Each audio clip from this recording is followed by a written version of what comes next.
Excellency, distinguished guests, ladies and gentlemen, good morning and a warm welcome to GCF's high-level dialogue on catalyzing climate investment in developing countries in the context of COVID-19, one of the many events that GCF will be hosting here at COP26.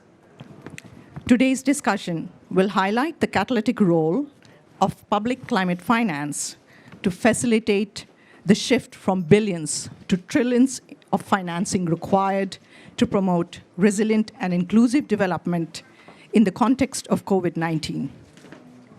It will also showcase blended finance investments that promote synergy between adaptation and mitigation, between climate and biodiversity, for potential replication in Africa, LDCs, and SIDS.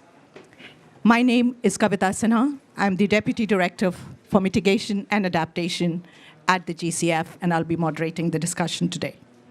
Before I begin, I'd like to remind you to please keep your masks on throughout the event and maintain social distancing. For the speakers, if you're comfortable speaking without your mic, without your masks, please do so. I'd also like to note that this high-level dialogue, as all events hosted at this pavilion at COP26, is being live-streamed through our website, gcf@cop.com. So a big warm welcome to all the audience who are joining us online. And now, without further ado, I have the honor to introduce our esteemed speakers for this morning's discussion. Her Excellency, Ms. Mia Mottley, Prime Minister of Barbados, is among the most prominent voices today, calling on governments, multilateral institutions, and investors to make bold commitments to signal the pace and scale of action required to avoid catastrophic impacts that a changing climate are already bringing to Barbados. At the recent UN General Assembly in September, she delivered an impassioned speech calling for global, moral, and strategic leadership in fight against climate change in the context of COVID-19. We're very grateful, ma'am, you're here to join us during this very intense and busy period. We understand following your address, you will have to leave us. Thank you for coming today. Next, thank you, Mr. Mohammad Shaharid Alam, Honorable State Minister for Foreign Affairs of Bangladesh, for joining us today. Earlier this year, Bangladesh canceled plans for 10 coal-fired power plants and developed the world's first national climate prosperity plan, a vision to enhance resilience, grow the economy, create jobs, and expand opportunities for citizens using climate action as a catalyst. In addition, together with Canada, Bangladesh is leading the preparations for one of the key milestones of next year, the LDC 5 conference, to be hosted in Doha in coming January, that will bring together some of the countries that are most vulnerable to the impacts of climate. Thank you for joining us. We're also thankful to be joined by Honorable Mr. Ayaz Sayed Qayyum, Attorney General, Minister for Economy, and Minister responsible for climate change of Fiji. Fiji was the first country to ratify the Paris Agreement and also the host of COP23 in 2017. Despite its negligible contribution to global emission, Fiji has now legislated its commitment to become net zero by 2050. And perhaps in the ultimate altruistic approach to climate adaptation, Fiji has offered permanent refuge to people of Kiribati and Tuvalu should their countries become uninhabitable due to rising sea levels. Thank you, sir, for joining us today. We will also be joined by the minister from Rwanda. He's not here yet, but let me introduce him nonetheless. We're thankful for Dr. Jinta Ark Mujava Maria, Minister of Environment of Rwanda. He will join us later today. Rwanda counts as an impressive track record for climate actions on a number of levels.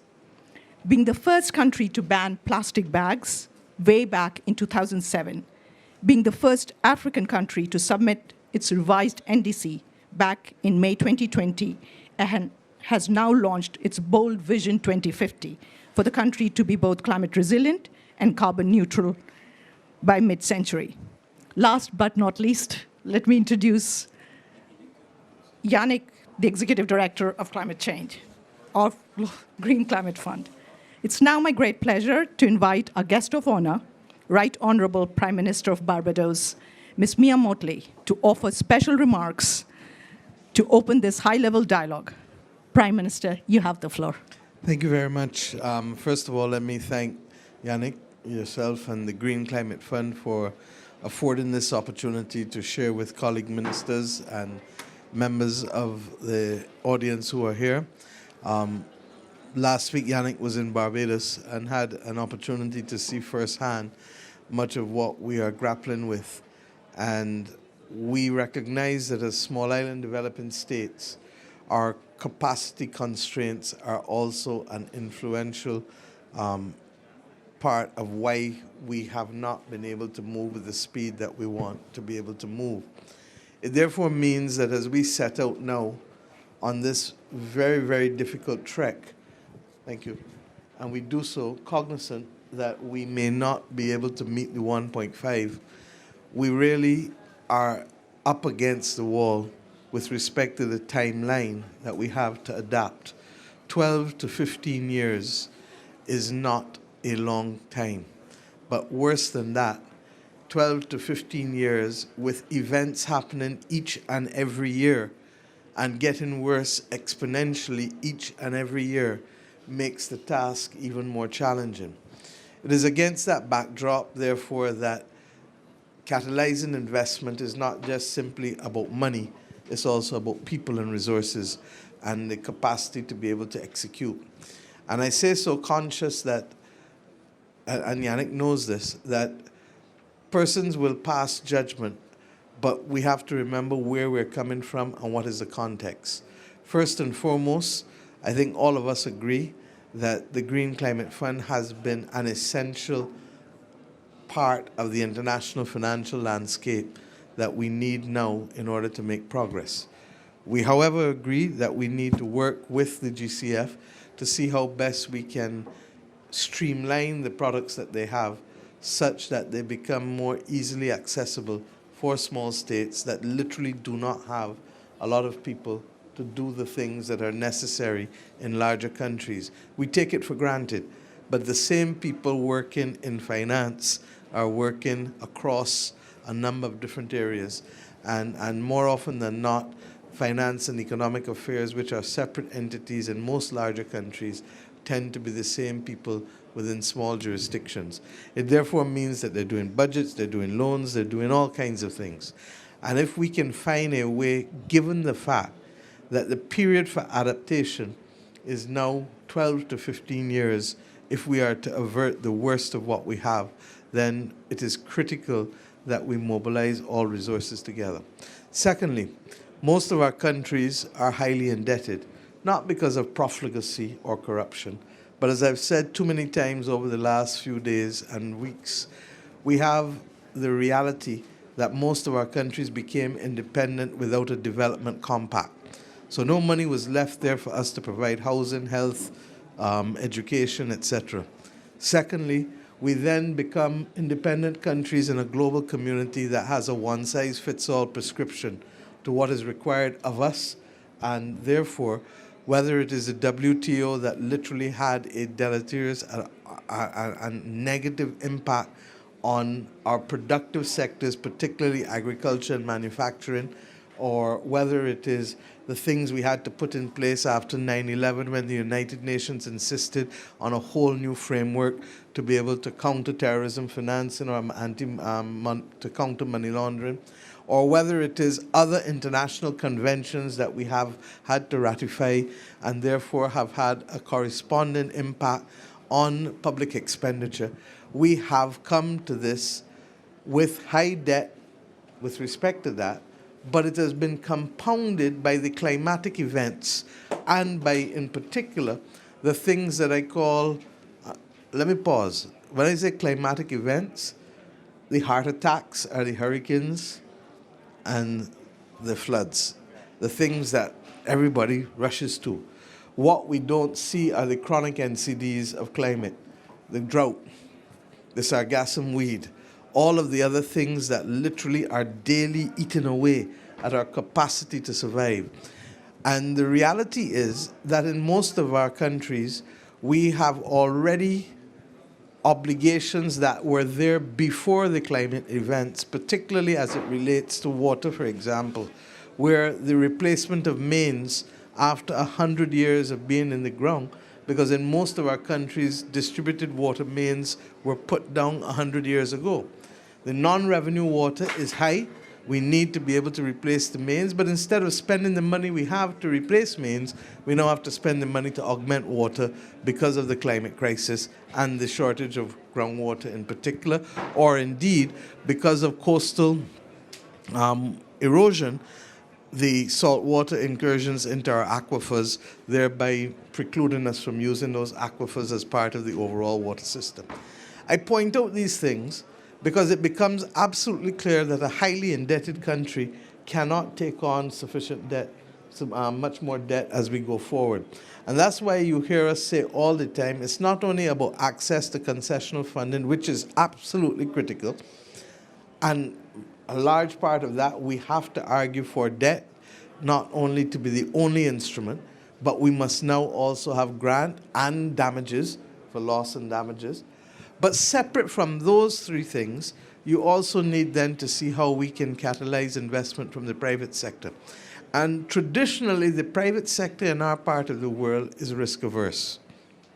Small countries have risk averse private sectors who are more interested in money that is guaranteed and has little or no risk. Similarly, if you're bringing in foreign capital from outside, they also want some level of protection. So the ability for Yannick and them to develop instruments, which they've done, that can help us is more timely than we can even express to him. Whether it is private equity, and in particular taking the first losses that he will speak to you more on, whether it is guarantees, whatever it is, we need things that will help de-risk, mitigate the risk of investment in order to be able to ensure that the governments are not the only ones investing at this critical time. If we were to wait on governments and their capacity to invest both in terms of debt and in terms of human resources, we would not be ready for another 30, 40 years, regrettably. So we have to be able to mobilize all of the players, whether it is private sector, whether it is non-state actors, whether it is the state, whether it is regional entities. And I have every confidence that if we can do that in the ways that the GCF are trying, if we can help work with them and explain to them why complex instruments cannot work for us, and literally that time is our enemy, then I believe that we will not get it perfect, but we will be a lot better in the next decade than we are now. That sensitivity is absolutely critical. The how, not just the destination. I can know where I want to go, but if I don't know how to get there, I could as well not know my destination. So I regret that I have to leave for a meeting with the other AOSIS countries, with the SG. But believe you me, Yannick, as I've said to you, Barbados will work with the GCF because we believe that you and the Resilience and Sustainability Trust that the International Monetary Fund's board has now agreed to, which is ironic because you would think that the IMF was the World Bank and etc. But the reality is that they have been the ones who have come up now with a trust that will be executed in the next 9 to 12 months. And that trust is the first one that takes into account vulnerability as a key criteria in determining access to the trust. And why is that important? Because middle-income countries like Barbados and the Bahamas cannot borrow from the World Bank because we've been graduated. So you face the pandemic, you face the existential crisis of the climate. We eventually got exceptional access last year only on the pandemic, but are being told that we don't have it on climate. Now, I cannot understand a more preposterous assertion than countries on the front line being denied access to concessional funding when they most need it.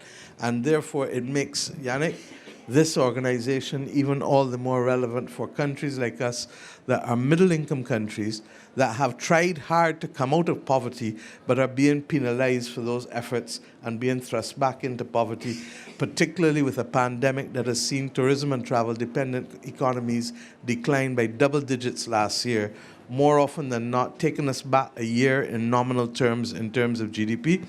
Not a year, sorry, a decade in nominal terms in terms of GDP, and in real terms, 2 to 3 decades, depending on which country you're looking at across the world. So thank you very much for this opportunity to share. I apologize for my bad manners, but I would wish it could have been different, but such is the life of trying to pack 4 days' work into 2 days in these summits. Thank you.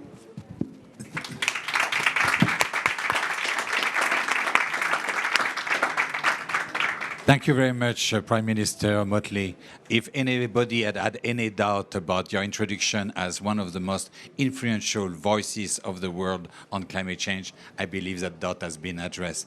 For us, your leadership is worth gold, and I'm deeply grateful for the insight you have been providing to this audience, and this fund will always listen to your voice. Thank you.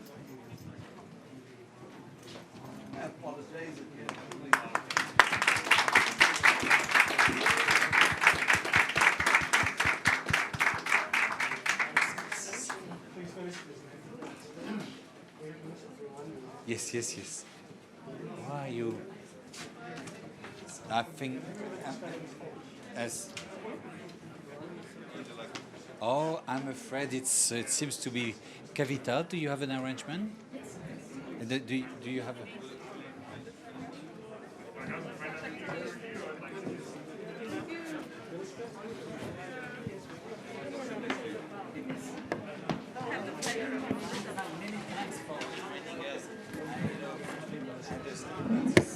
Very difficult for everybody these days. Our assistants are driving. We are driving an assistant because we are all changing our agenda at short notice.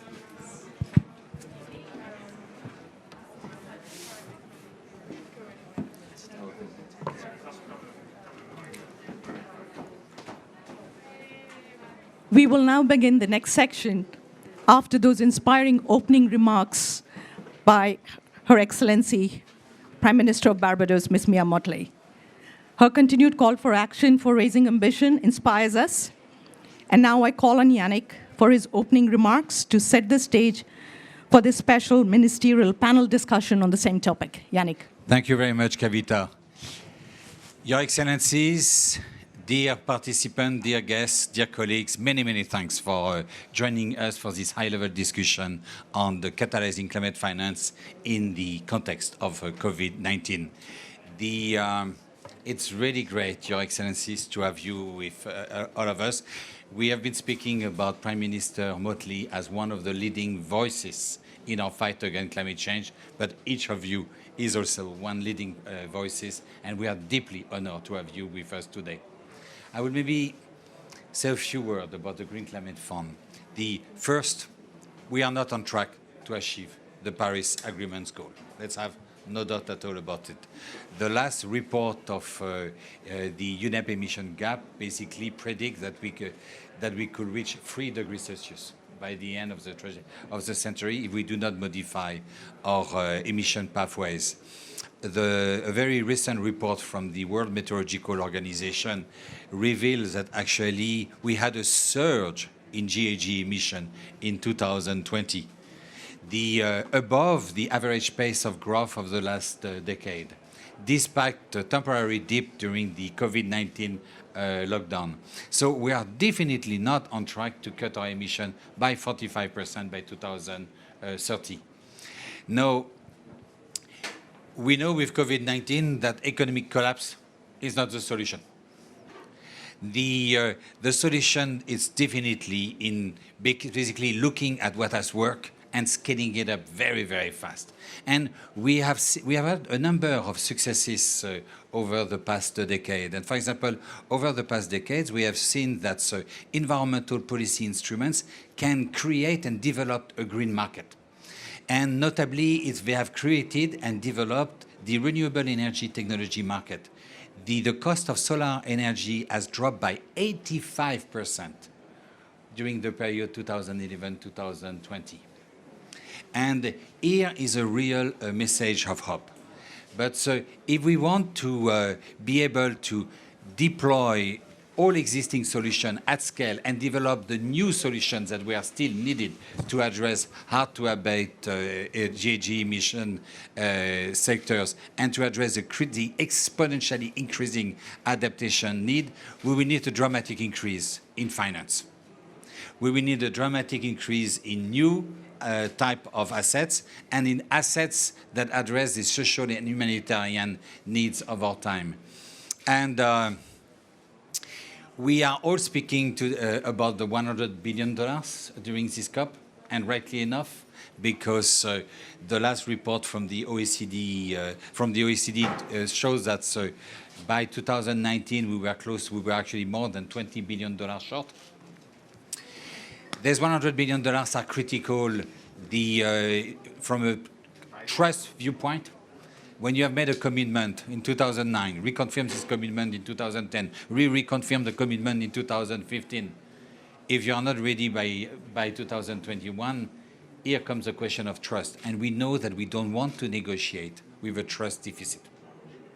So these $100 billion are critical in order to ensure that we continue negotiating with trust.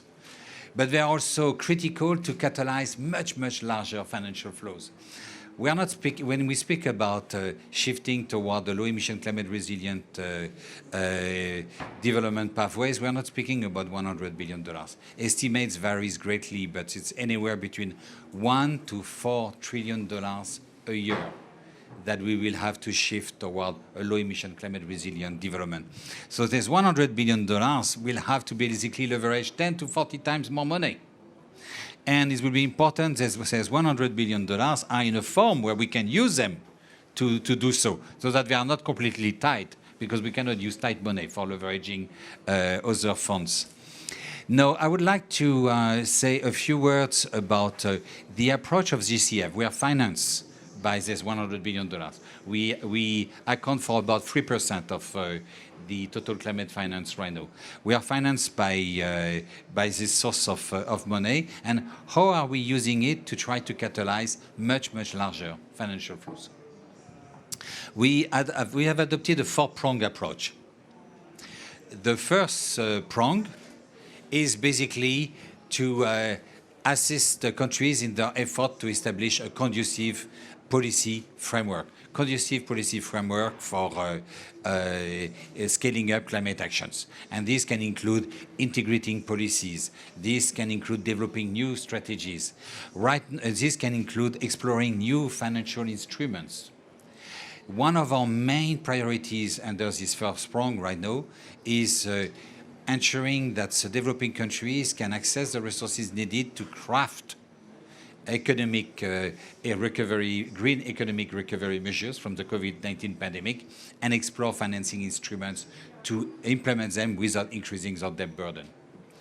The second prong is about innovation, and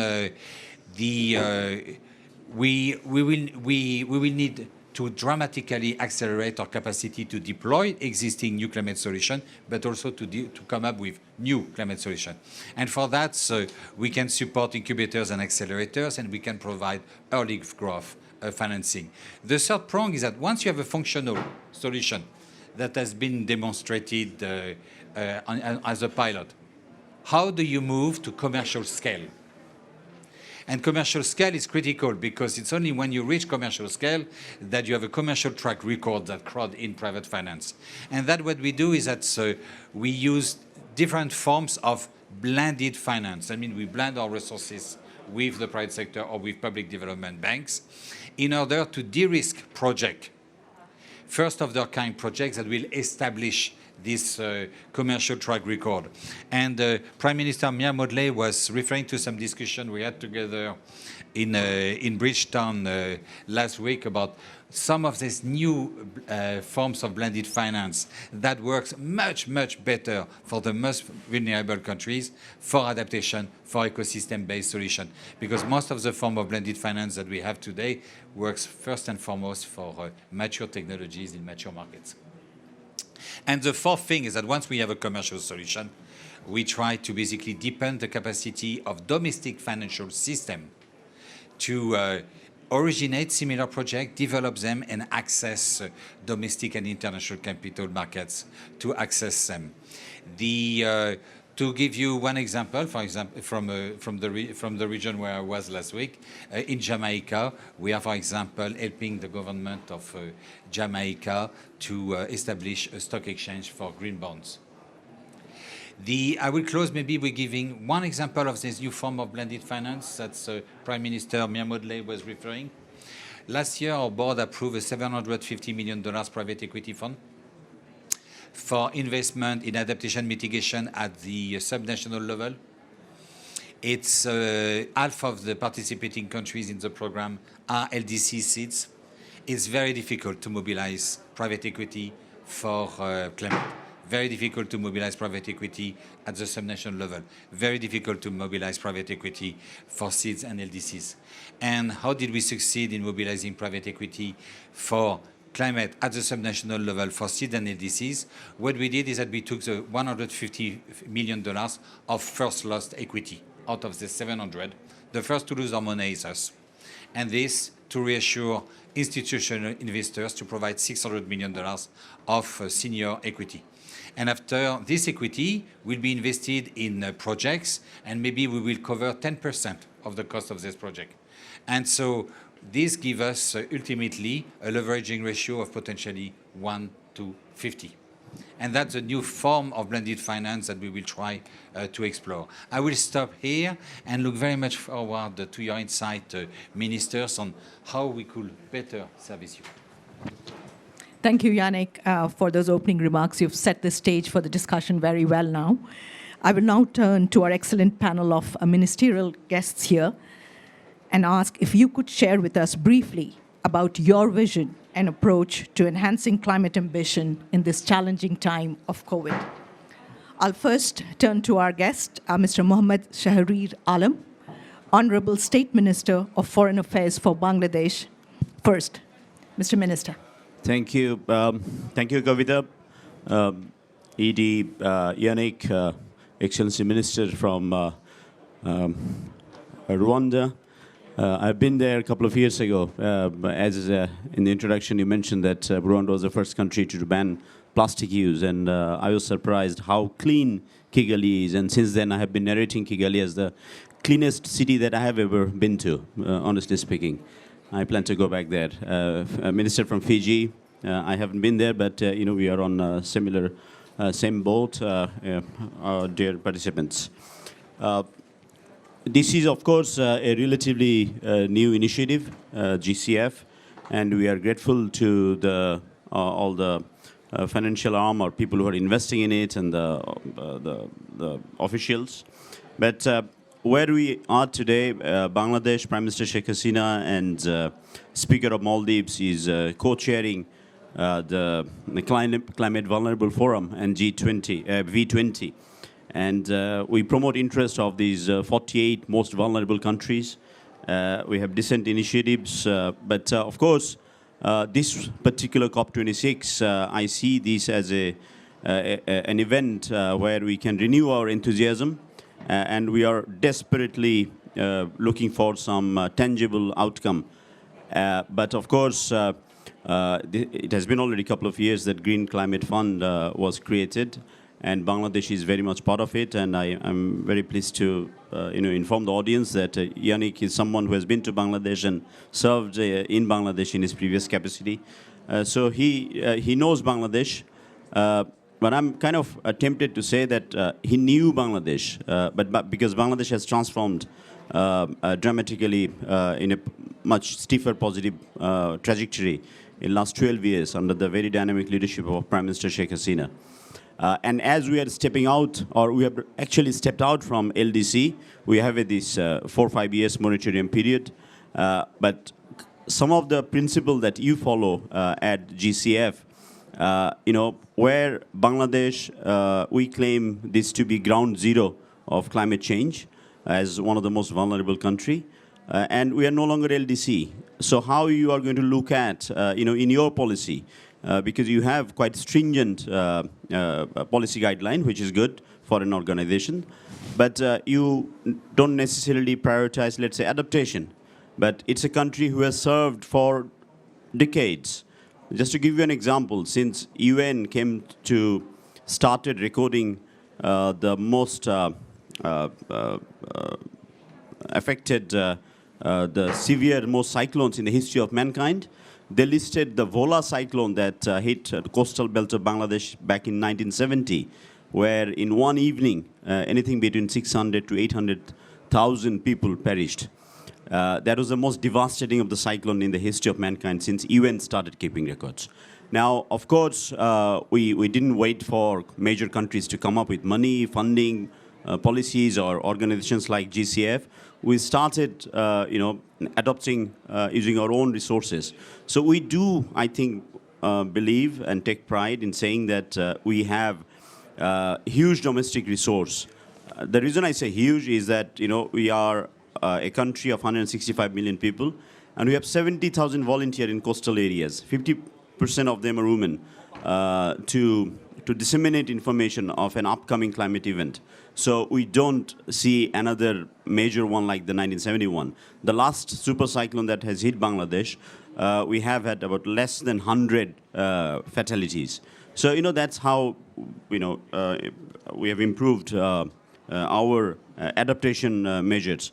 So we'd like to request GCF to revisit some of these policy measures, and not talking about Bangladesh, because we are in a pretty sound footing in terms of dollar reserve and the capacity that we have built over decades and things like that. But we have many countries among the most vulnerable 48 who doesn't have the right capacity, who doesn't have the right financial indicators that will attract private equity and investment. So I think it might get difficult for the countries. I'm not talking about Bangladesh. We can probably absorb some of those, stringent rules and regulations. So what I would request GCF to do is value the domestic resources, whatever. Of course, Prime Minister Mia Mottley rightly pointed out that we do not have the right resources. So, but from countries like Bangladesh, we can share our learning and resources, and that how we can keep the costs down. Laying down policies and preparing project profile could very well be an uphill task for many countries, and not necessarily all the solutions presented by World Bank or IMF was successful in many of these countries in recent times or decades. Look at Africa, what's happening in most of the countries. The process is very slow. So it's very important that GCF do not necessarily follow the same path. Allow local resources to flourish, because at the end of the day, even after exhausting the $10 billion that you have to play with for the time being, and you have disbursed about $2 billion, I went to the website this morning. Of course, we need way more than that, and we are already talking about billion to trillion and adding private funding and all that. So I think I'll have at the end 5 areas that I would like to highlight. First is the developed countries should fulfill their commitment of this $100 billion, and we balance between adaptation and mitigation depending on each country's need. I mean, we started off saying that 50-50, but a country, depending on how much you have suffered, you can rebalance that. Second is blended finance. Of course, it's a welcoming idea, but it should be prioritized with synergies among various climate funds, other available funds, emphasizing the needs of the country, individual countries. Third, climate financing should focus and accelerate transfer and deployment of affordable and accessible clean, green, and advanced technology. And finally, climate migrants displaced by sea level rise, salinity increase, river erosion, floods, and droughts should be considered with extra focus for climate finance. But it's a good start, and I look forward to the contributions from other colleagues. Thank you. Thank you, Mr. Minister, for raising the challenges faced by the most vulnerable countries, and also highlighting some of the areas we could act on. Yannick, I'll turn to you much later after all the ministers have spoken. And now I turn to Mr. Ayaz Sayed Qayyum, Honorable Minister with a wide portfolio, including the Minister responsible for climate change of the Pacific SIDS. You have the floor, sir. Thank you, and thank you for the invitation. Just a couple of points I'd like to pick up on, and perhaps we can talk about some of those later on. The point that the Honourable Prime Minister made earlier on, fundamentally the issue is that the global economic and financial structure, or architecture I should say, post-World War II, was developed when most of the countries, here actually, on this, sitting here on stage, were all colonies. Bulk of the world's countries were colonies, so the actual financial architecture was not suited to decolonize countries. And that's a fundamental issue we need to understand. So therefore, the financial system was all set up then. GCF, of course, has been set up after we've all become decolonized. So you're in a much better space to be able to be responsive to our needs. And I think that's a critical issue. The reality, if I can speak from the SIDS perspective, of course, is that only 2% of the global climate finance has actually gone to SIDS. Very little. And we, of course, we are large oceanic states, yet we have received only 2% of the global finance. The COVID-19 pandemic, of course, has put us in a completely different space, all the countries in the world, more so countries that are very heavily dependent on the services sector. You know, the countries in the Caribbean, in the Pacific, in the Indian Ocean are very tourism-based. You know, for us, over 40% of our GDP comes from tourism. Of course, directly, indirectly is a much larger figure. So therefore, our ability to respond to climatic events is further reduced, let alone SDGs. Now, to put into context, you know, since we had COVID-19, we've had 3 cyclones. In one of the cyclones, we had more rainfall in 24 hours than London gets in 1 year. So our ability to respond to these climatic events is obviously limited, with your revenue sort of drying up completely with borders closing up. It puts a lot more pressure. You have to continue with your economic, social, education, you know, policies. You have to be able to respond to, for example, unemployment needs. So therefore, your ability to raise finance, of course, is already limited now, but it is still, there is a need for it. The question then is, how do you access that finance? And the prioritization when you're able to access that finance. Affordability, of course, is critical, as the Prime Minister had alluded to. GCF, I think, can play a very critical role in that. And as you've highlighted, I think there's a number of approaches, of course.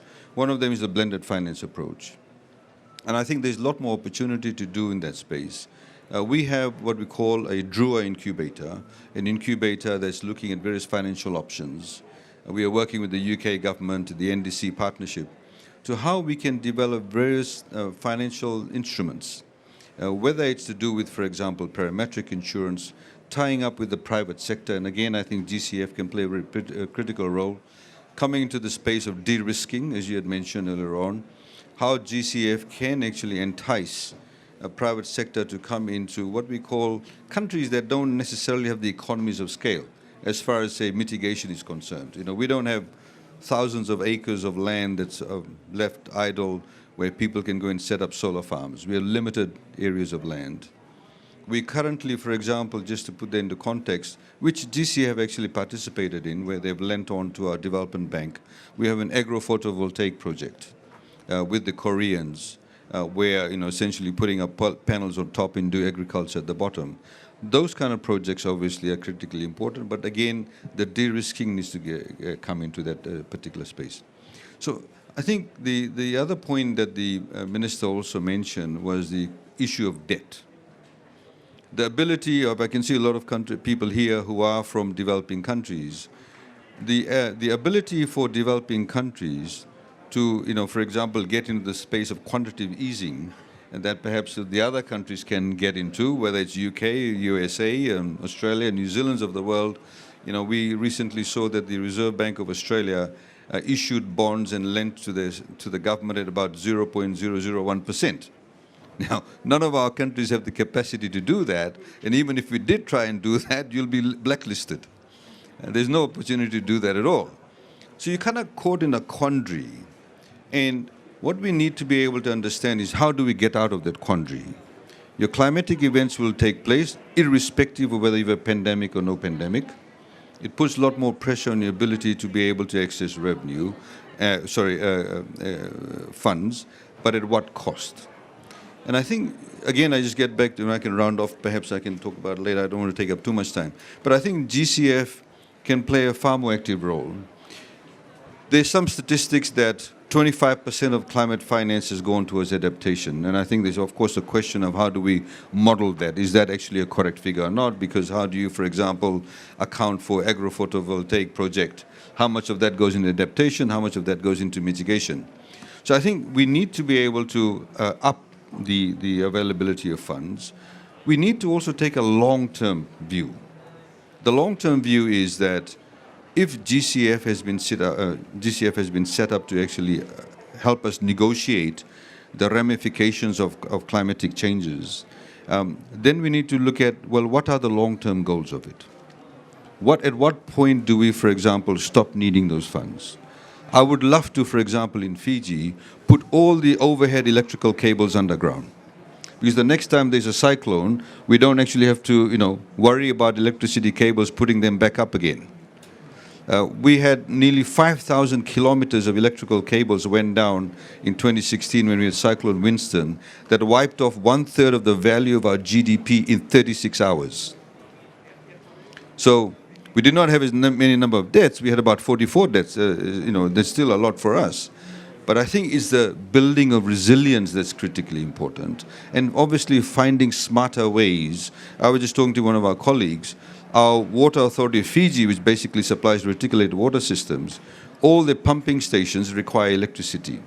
Whether we can get into renewables for these water pumping stations, and what we can do to bring private sector, interest in that space. Last but not least, is that there is far more,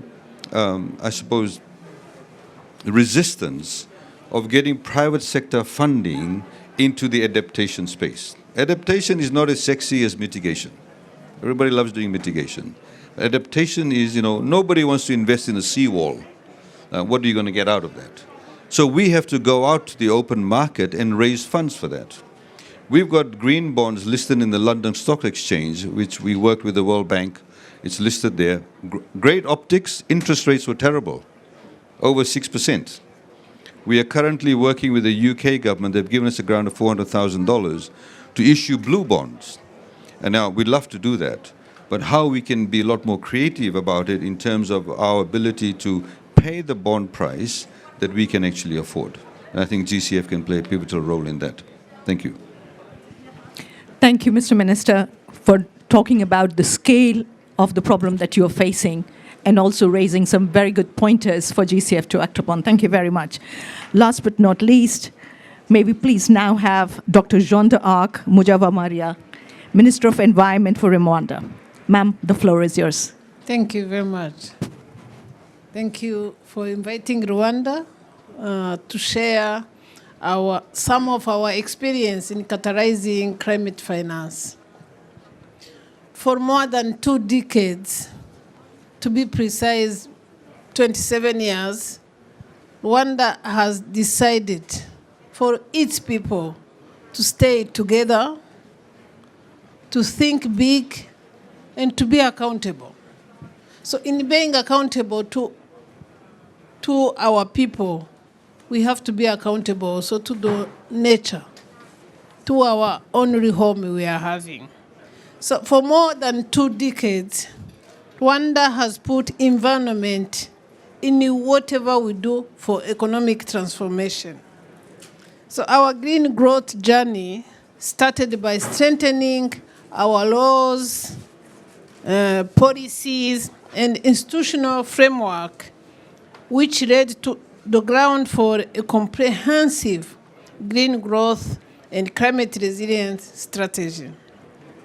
Direct access, accreditation to the Green Climate Fund, and our ambitious NDC, which we revised in May 2020 and submitted in May 2020, action plan is a testimony that Rwanda has decided to think big and to be accountable.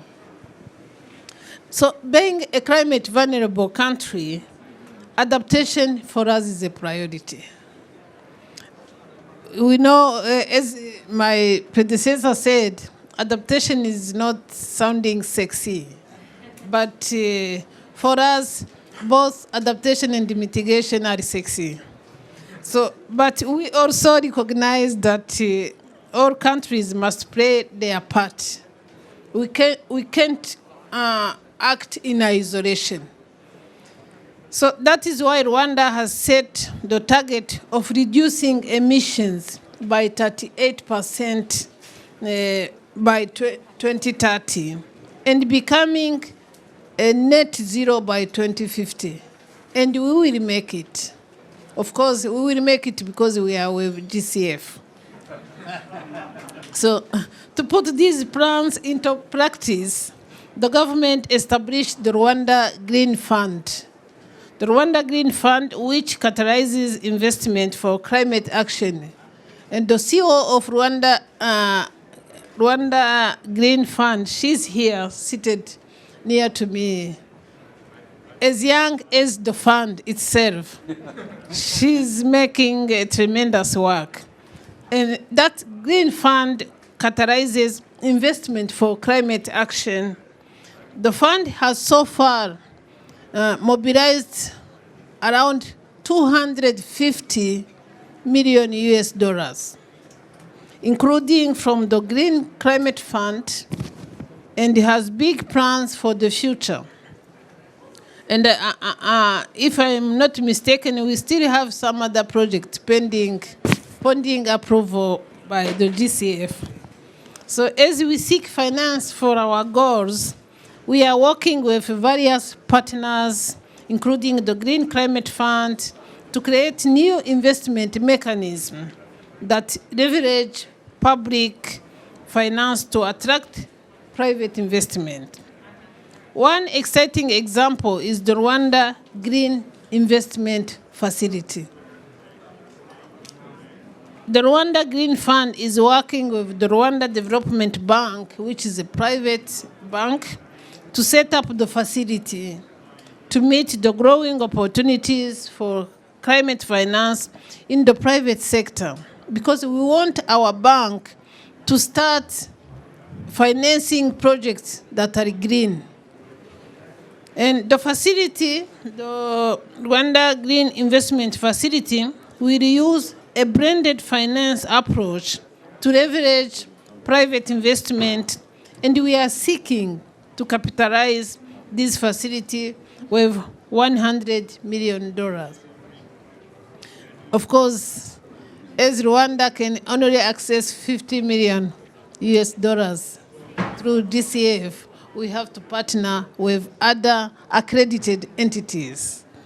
So the facility will be considered by the GCF board in February 2022. So we are counting now 4 months to come. And we are hopeful for a positive outcome as good partners. So in line with this effort, the Development Bank of Rwanda is currently following up the GCF accreditation, which will give the country access to private financial instruments.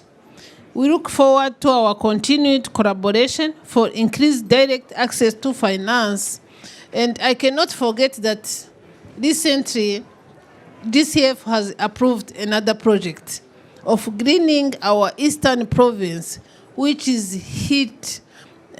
was hit by the climate change. We are risking even to go to drought. With support from our partners like GCF, Rwanda has become one of the world's best destinations for green investment. We are starting seeing people coming to invest in green projects.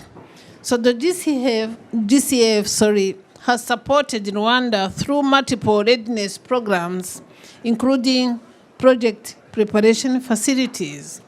We are also implementing a groundbreaking project known as Green Gicumbi. I have requested the Director General to visit the Green Gicumbi, which has changed the lives of people living the northern province. And that project is worth 32 million US dollars. And the results to date are very impressive. To achieve Rwanda's ambitious climate plan, we continue to value GCF funding as a reliable partner. In this journey, through expedited technical support in proposal, designs, disbursement, and accompanying monitoring and evaluation. Rwanda has exciting plans, but our plans, we want to achieve them with GCF. We are looking forward to advise GCF to see if country is using very well the fund and is transparent in implementation. Why can't GCF raise from 50 to 100 billion? So Rwanda has planned to diversify our climate finance tools and facilitate greater private investment in climate action.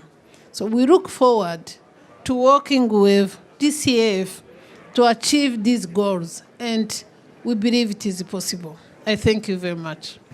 Thank you, Madam Minister, for your sense of humor and for outlining the ambition that GCF should have. Yannick, you have some excellent remarks from our esteemed ministers here. I'll turn to you for your reactions. Yeah, I will try to react in the spirit of a discussion among friends. Thank you very much for your kind words, Minister Mujaya Maria. It's always a pleasure to meet you. I wish we could increase tenfold our contributions to Rwanda, because your projects are really extremely interesting. And I'm often asked, can you give me a name of a country that has proven to be able to access GCF resources? And I often give the name of Rwanda. Tanzania, close to you, is not too far, is also a close competitor. Unfortunately, I mentioned at the beginning that we were accounting for 3% of the resources, because the expectation were that maybe we will account for a much, much, much larger percentage, and it's not happening so far. And it's important because when you get a pledge, it can take several years before the pledge is translated into a signed agreement. And when you get a signed agreement, you have normally a calendar of payment, and that can be saying, for example, by $100 million will be delivered in 4 installments, in 5 installments. And so some of our pledges runs up to 2028. And so far the fund has received $11.6 billion in cash. And we have programmed $11.7 billion in cash. The 100 million of difference is basically some early return we had received from our first projects. And I prefer to mention this because we get a lot of excellent proposals. And so far we have been able to more or less finance them when they were ready. And I hope that some of the opportunities we have in terms of recapitalization will materialize, because we would like to be able to maintain the pace of programming we have followed since the beginning of the pandemic, which is $2.5 to $3 billion a year. But this will very much depend on our capacity to be capitalized. When we finance a project, most of our projects are, so Minister Alam, you can say, what, you got $11.6 billion, but on the website you have disbursed $2.1 billion? No, you've disbursed $2 billion. The reason is because when you allocate money to a project, it's often for a period of 5 to 7 years. So when we allocate $10 billion to projects, because we have also readiness, we have also other programs, it's over a period of 5 to 7 years in general, on average. So we have disbursed more or less, if you take the total amount of disbursement divided by the life of the projects, we are slightly ahead of where we should be. And it's important because we cannot disburse more, because we have this money is already programmed. and this money is with our trustee. For us to disburse more, we need to program more. No, what I'm mentioning in 5 years will not be the case, because we are only 5 years old, 5, 6 years old as an operation.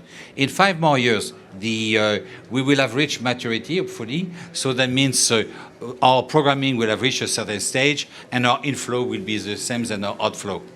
But right now, while we have disbursed 10 billion, we have already programmed 10. And when we have disbursed 2 billion, we have already programmed 10. The 2 billion are for the first 2 years, 2 to 3 years of operation of the projects. And so I'm sorry to take a bit of time, but it's very important.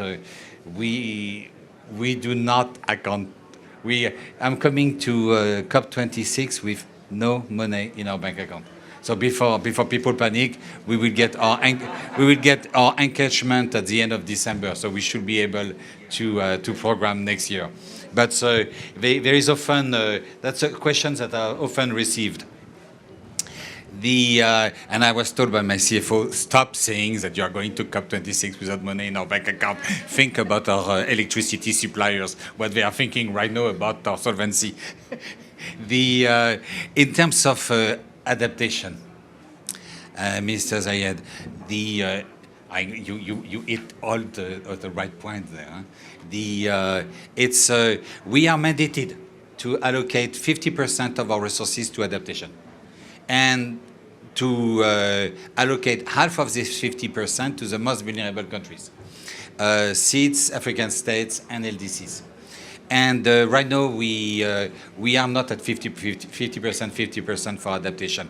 We are at 48-52 in grant equivalent. Grant equivalent because when we provide private equity, we get back our money. So if I give you $1 million in private equity, it's not to be $1 million in grant. And actually, when the calculation on climate finance were made, developing countries insisted that the calculation be made on grant equivalent, not on nominal. So we are at 48.52 in grant equivalent, and for the 48, and almost 70% of our resources goes to African states, LDCs, and SEEDs.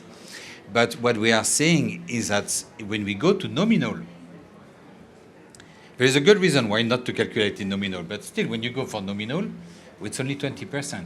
Why? Is because in adaptation, it's almost all our programming is in grant. And we have not yet found very high leveraging instruments. We are testing new things. We got private equity projects for coral reef approved, and Fiji is one of the participating countries. It was approved 2 weeks ago. We have also 2 weeks ago a private equity project for innovative adaptation technologies approved. And so we will see whether it could be the solution to basically catalyze public also and private finance for this critical area, which might be less attractive. And I feel for you, Minister, with a bond at 6%, there is plenty of adaptation initiative at 2% that do not fly at 6%. We can fix up in the blue bond. We will definitely be at your disposal to work with you on the blue bond and exploring, for example, credit enhancement instrument. I hope you have your board in February next year. In Kigali? Yes, your board in February 2022. Yannick, will we have money for that, is the question Mr. Minister is asking. Yes. Actually, and it will take place in Kigali, isn't it? I'm afraid time is up. Time is up. But we should have enough for the project. The ministers, it was an immense pleasure, an immense privilege to have the three of you. Minister Halam, we should have a separate discussion on vulnerability countries that graduate as an LDCs. I hope it's only the beginning of a discussion, and that's, please, we are only one phone call, one email away. Thank you, Mr. Ministers, distinguished guests, and Yannick for your thoughtful remarks. The discussion reinforces the need for clear, ambitious, rapid, and large-scale actions by nations to decarbonize. So thank you once again. And we look forward to continuing the discussion. As Yannick said, we are just a phone call away. Please do call on us. Thank you so much, everyone, for joining.